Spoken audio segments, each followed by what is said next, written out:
Halo, selamat pagi anak-anak. Apa kabar hari ini? Semoga sehat-sehat ya. Baik anak-anak, pembelajaran kita hari ini yaitu tema lingkungan sahabat kita, subtema upaya pelestarian lingkungan. Upaya-upaya pelestarian lingkungan hidup terdiri dari yang pertama, pengertian pelestarian lingkungan hidup. Yang kedua, upaya pelestarian hutan. Yang ketiga, upaya pelestarian keanekaragaman hayati. Yang keempat, upaya pelestarian tanah dan sumber air. 1.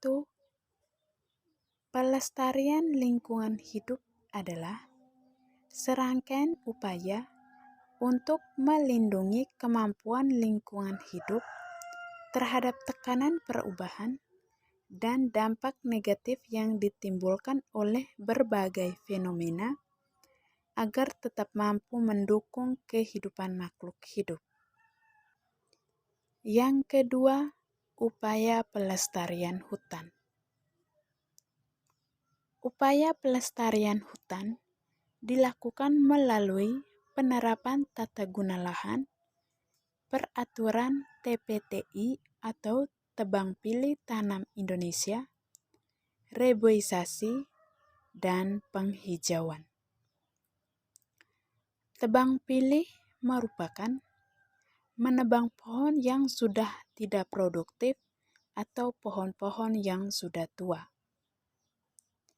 Yang kedua, reboisasi.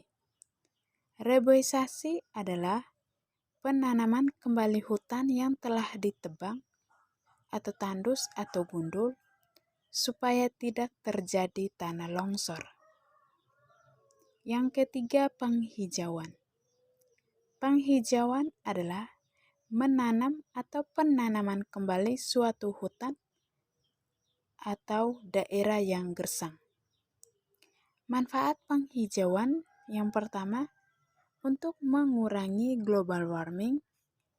Yang kedua, bertambahnya lahan hijau. Dan yang ketiga, tidak terjadinya tanah longsor.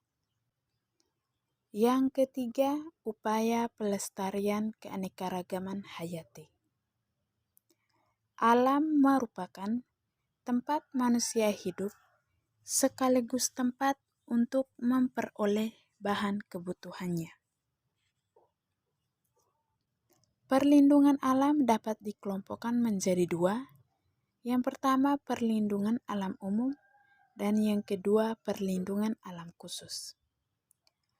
Perlindungan alam umum berarti melindungi semua komponen alam secara keseluruhan yang meliputi kesatuan flora, fauna, dan tanahnya. Contohnya cagar alam. Cagar alam adalah suatu tempat yang dilindungi baik dari segi tanaman maupun binatang yang hidup di dalamnya. Yang kedua, perlindungan alam khusus. Perlindungan alam khusus berarti melindungi unsur alam tertentu, seperti perlindungan suaka margasatwa untuk melindungi hewan tertentu. Suaka margasatwa adalah suatu perlindungan yang diberikan kepada hewan atau binatang yang hampir punah. Yang keempat, upaya pelestarian tanah dan sumber air. Upaya pelestarian tanah yaitu dilakukan dengan pengolahan tanah yang baik. Pengolahan tanah yang baik akan memperbaiki sifat-sifat tanah. Tanah yang semula tidak subur akan menjadi gembur dan cukup mengandung oksigen. Pada tanah miring, perlu dibuat sengkedan sehingga tidak terjadi erosi dan tanah longsor. Yang kedua, upaya pelestarian sumber air.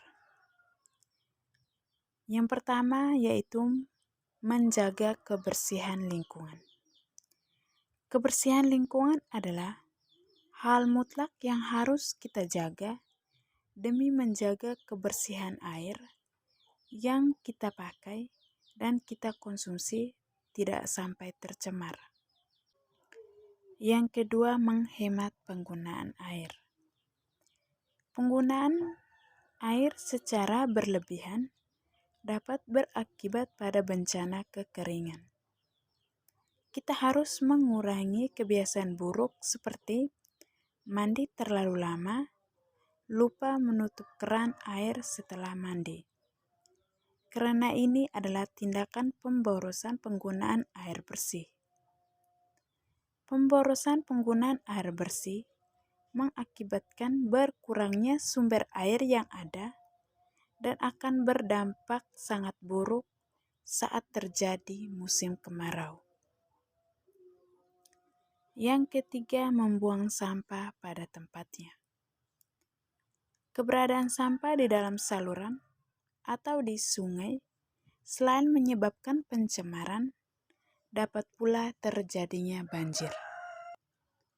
Baik anak-anak, dari hasil pembelajaran tadi dapat kita simpulkan bahwa sebagai generasi muda yang baik, kita harus turut serta dalam upaya pelestarian lingkungan hidup.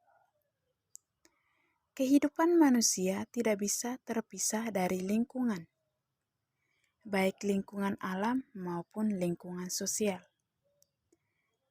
Kita bernafas membutuhkan udara dari lingkungan. Kita makan, minum, menjaga kesehatan, semuanya membutuhkan lingkungan.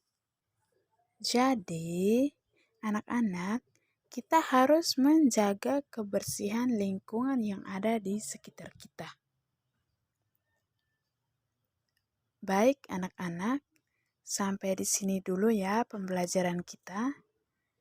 Selamat pagi dan salam sehat untuk kita semua.